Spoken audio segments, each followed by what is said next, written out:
আজকের এই কর্মশালায় উপস্থিত নারায়ণগঞ্জ, ঢাকা এবং গাজীপুর জেলায় মঞ্চে উপস্থিত স্পিকারবৃন্দ, উপস্থিত নেতৃবৃন্দ এবং আমার সামনে উপস্থিত এই তিন ডিস্ট্রিক্টের, তিন জেলার তৃণমূল পর্যায়ের নেতৃবৃন্দ, বিএনপি সহ সকল অঙ্গ সহযোগী সংগঠনের তৃণমূল পর্যায়ের নেতৃবৃন্দ, আসসালামু আলাইকুম।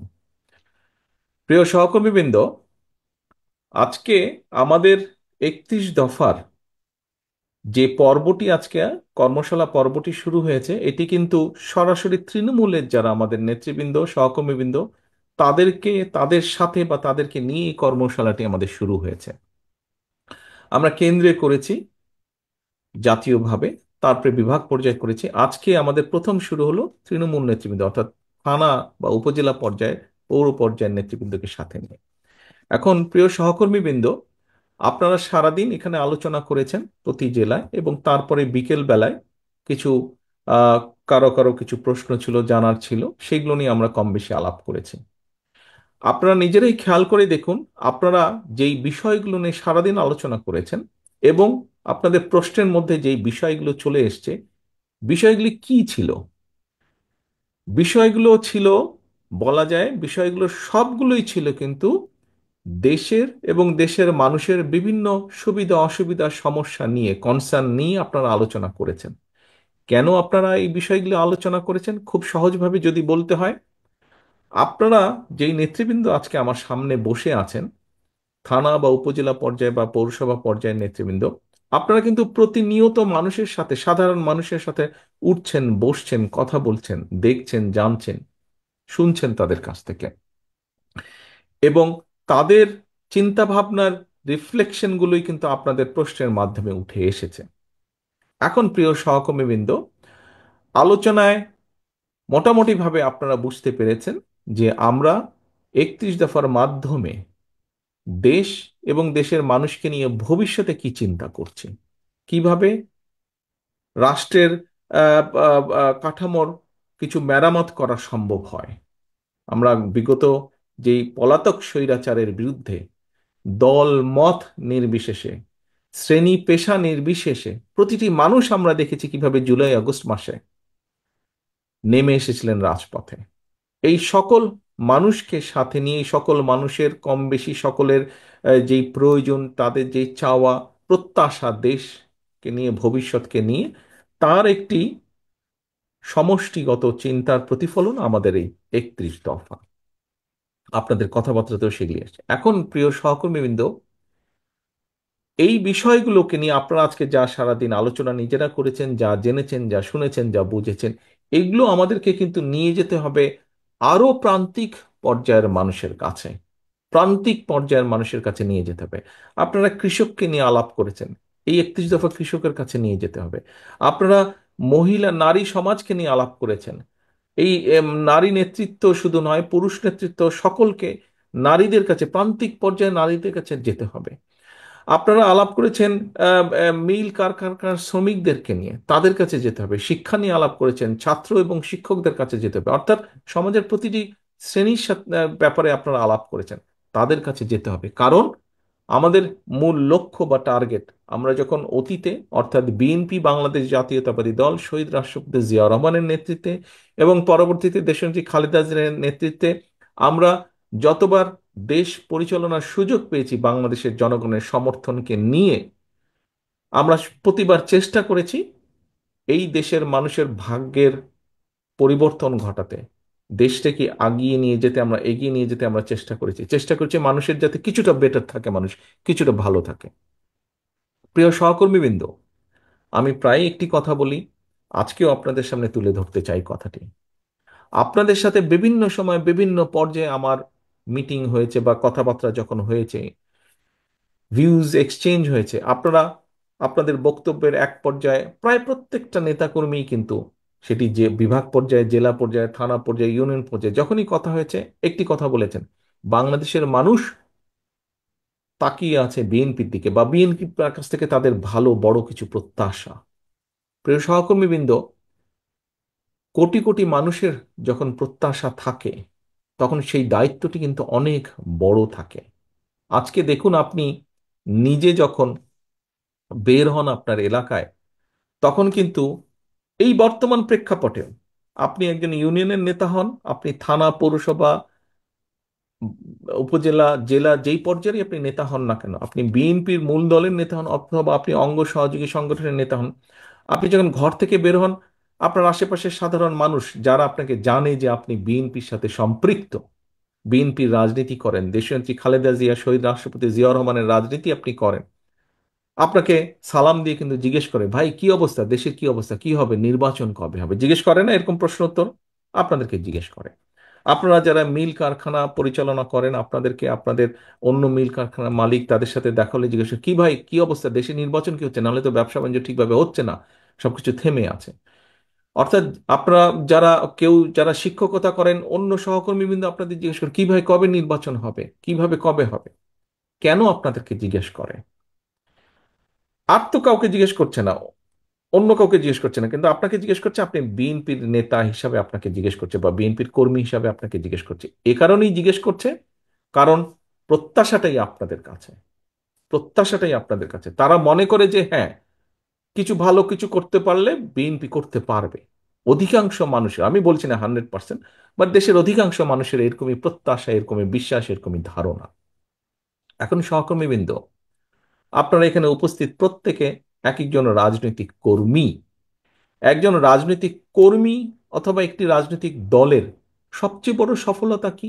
আমার এই প্রায় 35 বছরের রাজনীতির অভিজ্ঞতার আলোকে আমি যেটা মনে করি, একজন রাজনৈতিক কর্মী বা রাজনৈতিক দলের সবচেয়ে বড় সফলতা হচ্ছে মানুষের আস্থা অর্জন।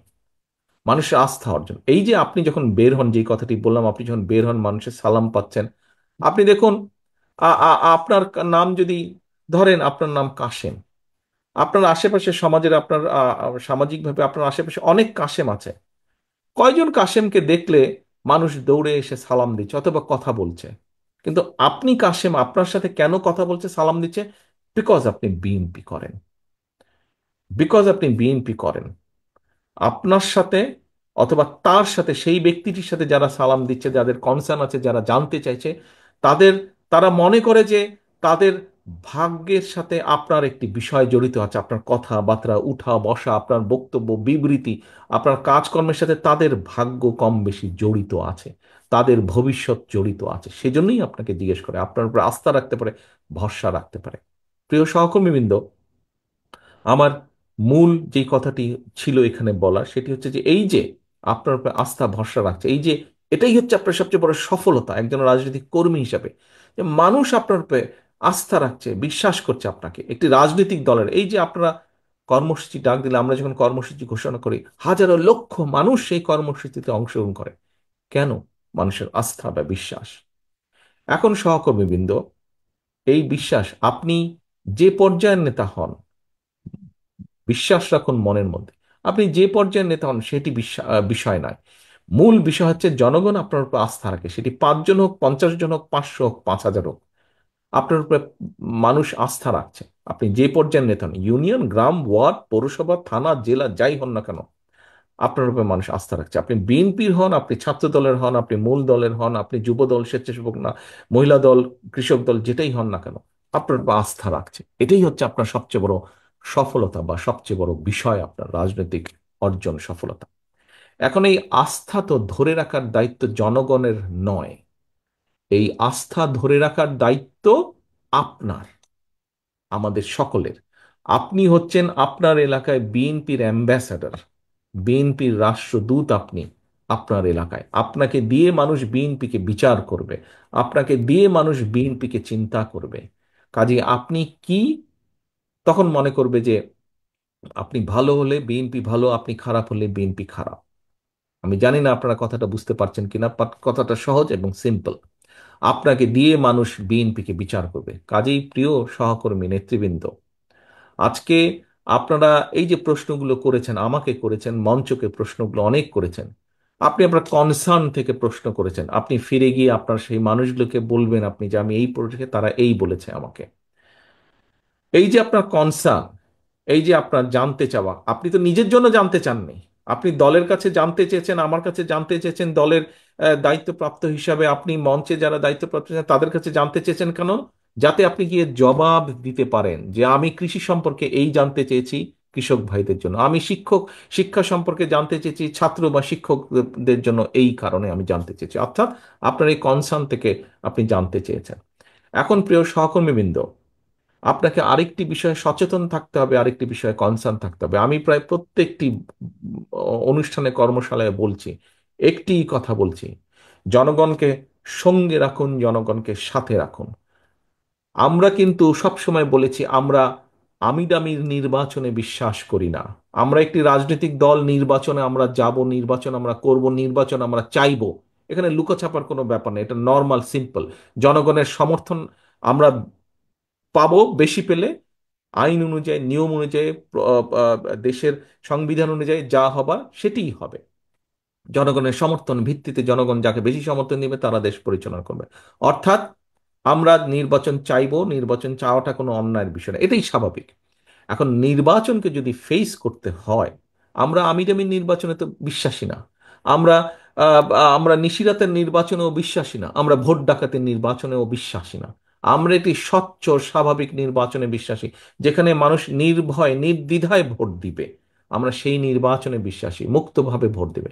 এখন সহকর্মীবৃন্দ, মানুষ যখন নির্বাচনে ভোট দিবে নির্দ্বিধায় নির্ভয় ভোট দিবে, নির্ভয় ভোট দিবে। আমাদের একজন সহকর্মী এখানে সংবাদপত্রের স্বাধীনতা নিয়ে কথা বলেছেন। আপনি চাইছেন যে আমাদের কি পদক্ষেপ, কি পরিকল্পনা সংবাদপত্রের স্বাধীনতা নিশ্চিত করার। আমাদের তো একই সাথে পরিকল্পনা আছে, যে কোনো মূল্যে এই দেশের মানুষের ভোটের অধিকারকে রক্ষা করা, ভোটের অধিকারকে রক্ষা করা। বাক স্বাধীনতা যেমন হচ্ছে ভোটের অধিকারকে রক্ষা করা, কাজেই মানুষ যখন ভোটের অধিকার রক্ষা করবেন, মানুষ তখন নির্দ্বিধায় ভোট দিবে। যেহেতু আমরা বিশ্বাস করি না নিশিরাতের নির্বাচনে, আমরা বিশ্বাস করি না আমিরামির নির্বাচনে, কাজেই মানুষকে মুক্তভাবে ভোট দিতে হবে। এবং মুক্তভাবে যখন ভোট দিবে মানুষ, তখন কিন্তু মানুষ অনেক কিছু বিবেচনা করবে, চিন্তা ভাবনা করবে, তারপরে সে ভোট দিবে। এবং তার সেই চিন্তা ভাবনাকে যদি আপনার পক্ষে রাখতে হয়, তাহলে কিন্তু জনগণের আস্থা আপনার পক্ষে থাকতে হবে। আপনার প্রতি জনগণের আস্থা রাখতে হবে, এবং জনগণের আস্থা যদি আপনার পক্ষে রাখতে হয়, তাহলে আপনার আচার আচরণ কথাবার্তা সকল কিছু সেরকম থাকতে হবে। প্রিয় সহকর্মীবৃন্দ, আগেই একটি কথা বলেছি, আপনি হচ্ছেন আপনার এলাকায় জনগণের প্রতিনিধি। আপনার এলাকায় জনগণের প্রতিনিধি। আপনি এত বছর যখন কষ্ট করেছেন, এত, এখানে যারা উপস্থিত আছেন 3 জেলার, আমার কাছে তো মনে হয় এখানে যারা, যেই কয়টা মানুষ উপস্থিত আছেন এখানে, হিসাব মতে আজকে আপনারা উপস্থিত আছেন আহ,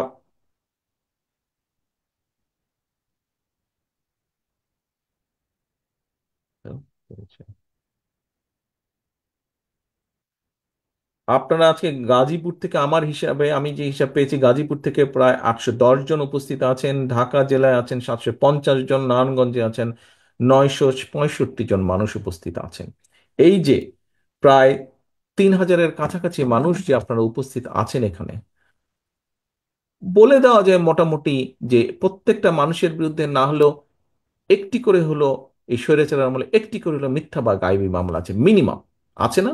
প্রত্যেকটি মানুষের নামে আপনাদের আছে। এই যে হাত তুলেছে সবাই, না গাজীপুর থেকে আছে। এখন প্রিয় সহকর্মী, এই যে ঢাকা জেলা থেকে হাত তুলেছে, আহ নারায়ণগঞ্জ থেকেও হাত তুলেছে, প্রত্যেকটা মানুষ। এখন এই যে বিগত 15 বছর আপনারা এত অত্যাচার, নির্যাতন, মিথ্যা মামলা, গায়েবী মামলা সহ্য করেছেন। আমাদের বহু নেতাকর্মী আছেন, বহু নেতাকর্মী আছে যাদের স্বজন মারা গিয়েছে, আপনজন বাবা মা মারা গিয়েছে, তাদেরকে হ্যান্ডকাফ পরিয়ে জানাজায় নিয়ে গেছে। আমাদের সহকর্মীবৃন্দ হ্যান্ডকাফ পরা অবস্থায় হাসপাতালে ফ্লোরে মৃত্যুবরণ করেছে। আমাদের সহকর্মীবৃন্দ হাত করা অবস্থায় জেলের ভিতরে মৃত্যুবরণ করেছে।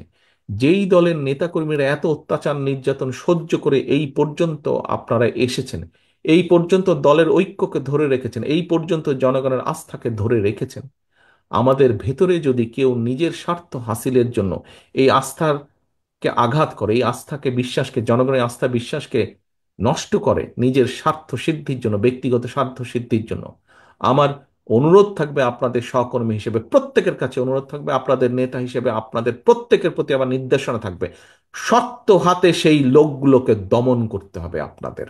শক্ত হাতে সেই লোকগুলোর বিরুদ্ধে আপনাদেরকে ব্যবস্থা নিতে হবে।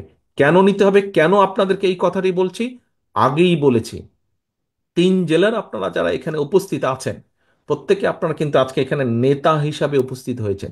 এই যে কর্মশালায় উপস্থিত হয়েছেন, নেতা হিসাবে উপস্থিত হয়েছেন। আপনার অধীনস্থ অনেক নেতাকর্মী আছে, প্রত্যেককে আপনাদের খেয়াল রাখতে হবে। তাদের অধীনে আবার যারা আছে খেয়াল রাখতে হবে, যাতে নিজের স্বার্থ হাসিলের জন্য দলের সুনাম কেউ নষ্ট করতে না পারে, নষ্ট করতে না পারে। এটি খেয়াল রাখতে হবে প্রিয় সহকর্মী। প্রত্যেক জায়গায় আমি এই কথা বলছি। আরেকটি কথা আপনাদের সামনে উল্লেখ করতে চাই। দেখুন, স্বৈরাচার, আপনারা এখানে পোড় খাওয়া প্রত্যেকে রাজনীতিবিদ, প্রত্যেকে পোড় খাওয়া রাজনীতিবিদ। হ্যাঁ, আমরা আজকে 31 দফা নিয়ে আলোচনা করেছি।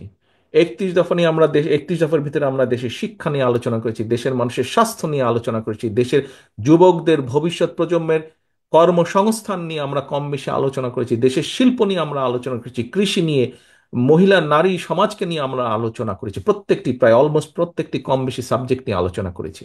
এখন আমরা যদি রাষ্ট্র মেরামত করতে চাই, আমরা যদি আমাদের এই কর্মসূচিগুলি, পরিকল্পনাগুলো যদি আমরা সফল করতে চাই, এগুলি বাস্তবায়ন আমরা করতে চাই, তাহলে অবশ্যই আমাদেরকে রাষ্ট্র ক্ষমতায় যেতে হবে জনগণের সমর্থন নিয়ে। তাহলে অবশ্যই আমাদেরকে সরকার গঠন করতে হবে জনগণের সমর্থনকে নিয়ে, সহকর্মী বৃন্দ। তা না হলে, আমরা যদি সেটি করতে সক্ষম না হই, আমাদের এতদিনের আন্দোলন ব্যর্থ হয়ে যাবে। আমরা যদি সেটা করতে সক্ষম না হই, তাহলে আমাদের এই যে সারাদিনের আলোচনা সভা, এইটি কর্মশালা, এটি আমাদের ব্যর্থ হয়ে যাবে। প্রিয় সহকর্মীবৃন্দ, আমরা দেশ নিয়ে যেই চিন্তা ভাবনা করছি, দেশের মানুষকে নিয়ে যেই চিন্তা করছি, যেই কর্মসূচিগুলো দিয়েছি আমরা 31 দফার ভিতরে, এগুলোকে সফল করতে হলে আমাদেরকে জনগণের সমর্থন প্রয়োজন। জনগণের আস্থার ভিতরে আমাদেরকে থাকতে হবে। এবং সে কারণে আমাদের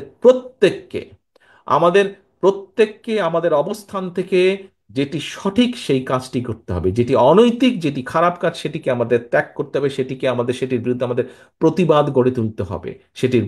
সেটির বিরুদ্ধে আমাদেরকে শক্ত অবস্থান নিতে হবে। কিছুক্ষণ আগে একটি কথা বলেছিলাম যে রাজনীতিবিদ হিসেবে, রাজনৈতিক কর্মী হিসেবে, রাজনৈতিক দল হিসেবে সফলতা কি? পিছনে যখন জনগণ থাকে। আপনারা প্রত্যেকেই কম বেশি জীবনে বহু মিছিল করেছেন। আপনি যখন মিছিল নিয়ে যান, মাঝে মাঝে কিন্তু আপনি পিছনে থাকেন, আরে ভাই আমার মিছিলটা কত বড় একটু দেখি তো। যখন দেখেন মিছিলটা আপনার প্রত্যাশার চেয়ে বড়, আপনার নিজের মনটা, কলিজাটা বড় হয়ে যায় না? দেখতে ভালো লাগে না? তাহলে এখন ভাইয়েরা, সহকর্মীবৃন্দ, কেন আপনি মিছিলটি ছোট করতে চাইবেন? প্রতিপক্ষের মিছিল, প্রতিপক্ষ বলতে দলের ভিতরে বোঝাচ্ছি না, প্রতিপক্ষ বলতে অন্য রাজনৈতিক দলের সমাবেশ যখন দেখি ছোট, যাদেরকে আমরা মনে মনে ভাবি যে এটা তো আমার দল না, অন্য দলের মিটিং, এটা অন্য দল, আমার প্রতিপক্ষ রাজনৈতিক দল, যখন দেখি তাদের মিটিংটা ছোট, যখন দেখি তাদের জনসমাবেশ ছোট, যখন দেখি তাদের প্রসেশনটা, মিছিলটা ছোট, নিজেদের মনে তো একটু আনন্দ লাগে, তাই না? যে আমাদেরটা বড় ছিল, বিএনপিরটা বড় ছিল, বিএনপির মিছিল, বিএনপির মিটিং বড় ছিল। সহকর্মীবৃন্দ, আজকে আমাদেরকে প্রতিজ্ঞা করতে হবে কর্মশালা শেষে, আমরা যেমন এই কর্মশালার পরে আপনাদেরকে গ্রামে গ্রামে, ওয়ার্ডে ওয়ার্ডে, ঘরে ঘরে যেতে হবে 31 দফা নিয়ে। একইভাবে আমাদেরকে প্রতিজ্ঞা করতে হবে, শপথ নিতে হবে আজকের এই অনুষ্ঠানে, যে আমরা যাওয়ার সাথে সাথে, 31 দফাকে নিয়ে যাওয়ার সাথে সাথে আমরা জনগণের সমর্থনকে যে কোনো মূল্যে ধরে রাখতে হবে। কারণ বারে বারে বলেছি, আবার বলছি, প্রতিপক্ষের মিছিল সমাবেশ ছোট, আমাদেরকে আনন্দ দিচ্ছে, কিন্তু কোনোভাবেই যাতে আমাদেরটা ছোট না হয়। কারণ আজকে আপনারা যেটা বক্তৃতা বিবৃতিতে বলেন, অনেকেই এখানে বলেছেন, বিএনপি এই মুহূর্তে ইনশাল্লাহ আল্লাহ রহমতে বাংলাদেশের অধিকাংশ মানুষের সমর্থন এনজয় করছে। কাজেই এটা অনেকের হিংসার কারণ হয়ে দাঁড়িয়েছে, অনেক রাজনৈতিক দল অনেকের হিংসার কারণ হয়ে দাঁড়িয়েছে, এবং অনেক ষড়যন্ত্র শুরু হয়েছে। সবসময় দেখেছেন, সবসময় আপনারা খেয়াল করে দেখুন, যারা এই দলের সাথে বহু বছর যাবৎ জড়িত আছেন, এখানে আমার সামনে অনেকে উপস্থিত আছেন যারা শহীদ জিয়ার সময় থেকে এই দলে জড়িত আছেন। আমরা সেই 81 সাল থেকে দেখেছি, 81 সালের আগে থেকে দেখেছি কিভাবে জাতীয়তাবাদী দলের বিরুদ্ধে বিভিন্ন সময় ষড়যন্ত্র হয়েছে, দেশের ভিতরে এবং দেশের বাইরে আন্তর্জাতিকভাবে। কাজে ষড়যন্ত্র কিন্তু থেমে থাকে নাই। এবং এই দলের বিরুদ্ধে ষড়যন্ত্র যখন হবে, ধরে নিতে হবে আপনাকে সেই ষড়যন্ত্র শুধু এই দলের বিরুদ্ধে না, সেই ষড়যন্ত্রের অংশের মধ্যে আছে আরেকটি ষড়যন্ত্র, যেটি হচ্ছে এই বাংলাদেশের বিরুদ্ধে, বাংলাদেশের স্বাধীনতার বিরুদ্ধে, সার্বভৌমত্বের বিরুদ্ধেও ষড়যন্ত্র অব্যাহত রয়েছে, থেমে যায়নি। স্বৈরাচার পালিয়ে গেছে, স্বৈরাচারের মাথা পালিয়ে গিয়েছে, কিছু কিছু ছোট ছোট মাথাও পালিয়ে গিয়েছে, কিন্তু লেজ শরীরের অনেকাংশ অবশিষ্ট রয়ে গিয়েছে। তারা কিন্তু ভিতরে ভিতরে ষড়যন্ত্র করছে। কাজে আপনাদেরকে এ ব্যাপারে অ্যালার্ট থাকতে হবে প্রিয় সহকর্মীবৃন্দ। 31 দফা পৌঁছে দিবেন ঘরে ঘরে। ষড়যন্ত্রের ব্যাপারেও আপনাকে অ্যালার্ট থাকতে হবে। ষড়যন্ত্রের অংশ হিসাবে আমাদের ভিতরে অনেকে অনেক এজেন্ট ঢুকিয়ে দিয়েছে, এইগুলা ব্যাপারেও আমাদেরকে অ্যালার্ট থাকতে হবে সহকর্মীবৃন্দ। সেই জন্যই আমি বলেছি, আপনারা আজকে যারা এখানে উপস্থিত হয়েছেন, আপনারা প্রত্যেকে এক একজন নেতা হিসাবে উপস্থিত হয়েছেন, আপনাদেরকে চোখ কান খোলা রাখতে হবে সহকর্মীবৃন্দ। আগামীর যে নির্বাচন হবে, আগামীর যে নির্বাচন হবে, আপনাদেরকে আমি 100% গ্যারান্টি দিয়ে বলতে পারি, কেউ যদি মনে মনে ভেবে থাকেন আরে এখানে তো প্রধান প্রতিপক্ষ নাই অথবা দুর্বল হয়ে গেছে, নির্বাচন খুব সহজ হবে, no, no, no and no. এই নির্বাচন অতীতের যে কোনো নির্বাচনের থেকে অনেক অনেক অনেক কঠিন হবে, অনেক কঠিন হবে। কাজে নিজেদেরকে সেইভাবে সহকর্মীবৃন্দ প্রস্তুত করুন, নিজেদেরকে সেভাবে প্রস্তুত করুন যে আগামীর যে কঠিন নির্বাচন, সেটি জনগণের সমর্থন নেই, সেই নির্বাচনের পুল ছাড়া যাতে আমরা পার হতে পারি, সেইভাবে নিজেদেরকে প্রস্তুত করুন। সেজন্যই আমি সবসময় বলছি, জনগণের সঙ্গে থাকুন, জনগণকে সঙ্গে রাখুন। প্রিয় সহকর্মীবৃন্দ, আমরা জনগণকে সাথে নিয়ে বিগত 16-17 বছরের স্বৈরাচারকে পালিয়ে যেতে বাধ্য করেছি, জনগণের সমর্থন নিয়ে, জনগণকে সাথে নিয়ে। ইনশাল্লাহ আমরা জনগণের আস্থা ধরে রেখে, জনগণের সাথে নিয়ে, জনগণকে সঙ্গে নিয়ে, জনগণের সমর্থন নিয়ে আগামীতে আমরা দেশ পরিচালনার যোগ্যতা আমরা অর্জন করতে সক্ষম হব। এই আমার দৃঢ় বিশ্বাস, এই আমাদের দৃঢ় বিশ্বাস। আসুন আমরা যাতে আমাদের আজকের এই 31 দফাকে ভবিষ্যতে 31 দফায় যা আমরা উল্লেখ করেছি সেই মোতাবেক যাতে আমরা জনগণের কল্যাণে, রাষ্ট্রের কল্যাণে, দেশের কল্যাণে আমাদের পরিকল্পনাগুলোকে বাস্তবায়িত করতে পারি, তার জন্য যে যে পদক্ষেপ গ্রহণ করা প্রয়োজন আমরা সেই পদক্ষেপগুলি গ্রহণ করব। পরিশেষে বক্তব্য শেষ করার আগে একটি কথা দিয়ে শেষ করতে চাই, জনগণের সঙ্গে থাকুন, জনগণকে সঙ্গে রাখুন। সহকর্মীবৃন্দ, আল্লাহ হাফেজ। বাংলাদেশ জিন্দাবাদ, বাংলাদেশ জাতীয়তাবাদী দল জিন্দাবাদ।